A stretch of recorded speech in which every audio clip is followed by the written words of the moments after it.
Okay, this is my complete rundown on my system. I've got two Dumfume 12 volt 314 ampere hour batteries.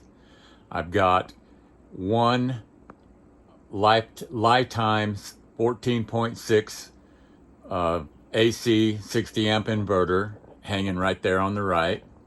That's it right there. I've got two 200 amp fuse breakers, two 600 amp bus bars. All the wires on the bottom are 2-aught wires. They're all equal length, including the length of the circuit breakers. The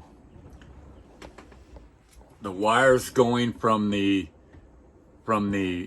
bus bars, which are right here, going up to the inverter are 4-aught cables.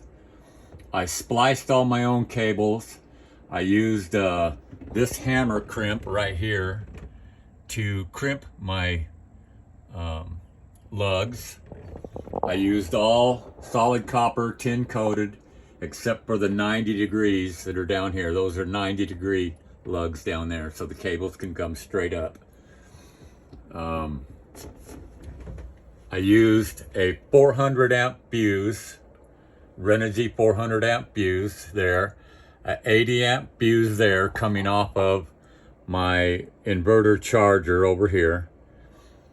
I ran a 6-aught wire from right here up to a 12 volt fuse block, and the 6-aught power wire goes down and around my Renogy 150/70 smart charger for 12 volt, 48, 24, 36, and it comes down and goes into the bottom of the bus bar here.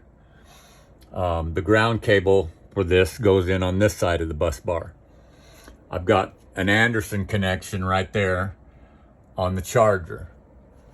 I also have the fuse block for the PV wires that come in that'll attach to that.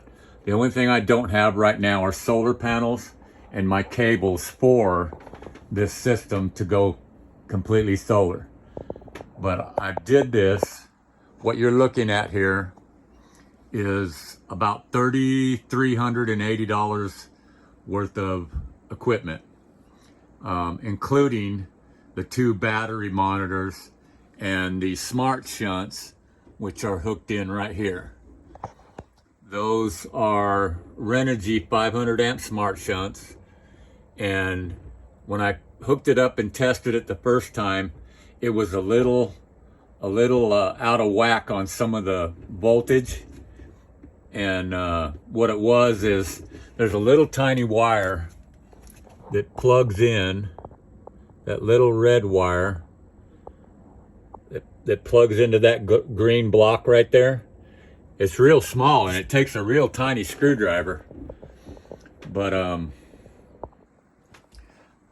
it wasn't quite secured right. So once I got it secured back in, and I could tell I knew it wasn't right because the numbers out there on those monitors weren't exactly dead even. They were very close, but they weren't dead even.